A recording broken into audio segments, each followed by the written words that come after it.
Reading an amazing book called The Dawn of Everything. It's really breaking down sort of the left and the right, but before that, even the idea of freedom and what freedom meant.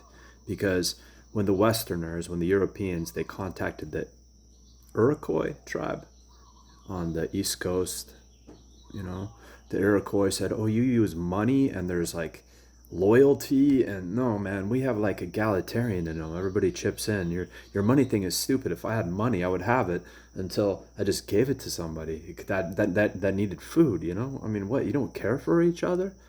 And then like I'm supposed to like bow to somebody who has had a good and big inheritance from somebody who did well. That's ridiculous. Money is stupid.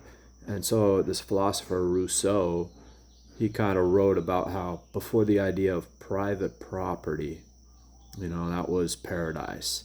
That was better. That was more pure. And it just got worse and worse with the invention of agriculture.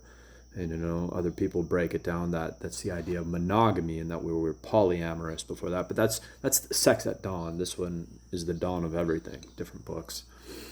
But I'm reading this, and that's when the idea of the noble savage came around. It sounds racist, right, when I say the noble savage, but it was a argument that like their way of life is better, and the argument against that was, well, that's fine as long as everybody is absolutely poor.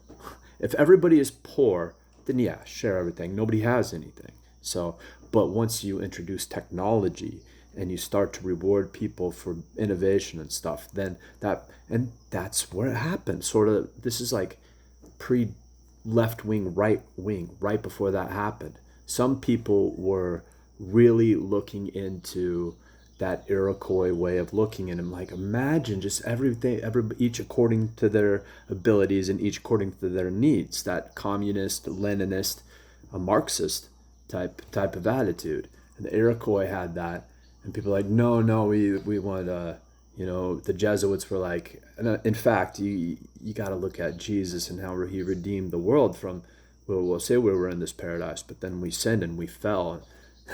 The Iroquois, if you think about it, they're basically, no, you guys fell. We're doing it the right way. Especially if you look at what it says in Christianity in Acts 5:5. Peter commands the congregation in the first church to give up everything. Kind of like the Iroquois. He's like, no, you can still do your jobs and everything, but all the money just goes into one pot. Just give it all to me and I'll distribute it. Nobody has money. That's like rule number one of Jesus, who said, go out into the world carrying neither gold nor silver, right? He hated money. He upset the tables into the marketplace, upset the tables in the marketplace, the money exchangers, and render unto Caesar what is Caesar. And it's easier for a rich man to or easier for a camel to pass through the eye of a needle, which is like kneel to get through this city wall, than it is for a rich man to get. Jesus was kind of like the Iroquois in the sense that, no, man, we share. We all are respected on the same level, this egalitarian idea. The only problem is with society and big tribes, you can't do that. It just wouldn't scale. And the problem is the people with the money end up being the people with the power. But fundamentally, humanly, like there's a Hobbesian view. Hobbes, he said that life is short and brutish, was back then, and without society, people were just dying left and right. And he is right, but the idea is like with the immigrants coming in right now, we call them illegal aliens. I don't know, sure they are, but the feeling that you want people, this egalitarian, they're just like you and me, right? And then that other side would be like, no, this is mine, and it's very Western versus like Iroquois or Christian, which is interesting because the Christians, of course, as you know, are the ones that are for ICE and backing ICE. And I'm like, it's directly opposed to this egalitarian idea of being human. We're not a nation, we're humans. It's very interesting reading this book, and I just got to read this quote.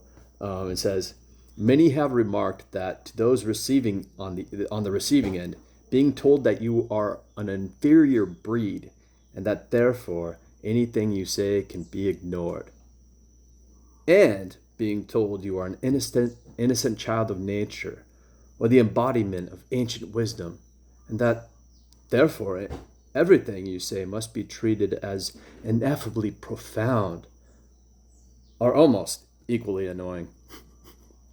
Bless.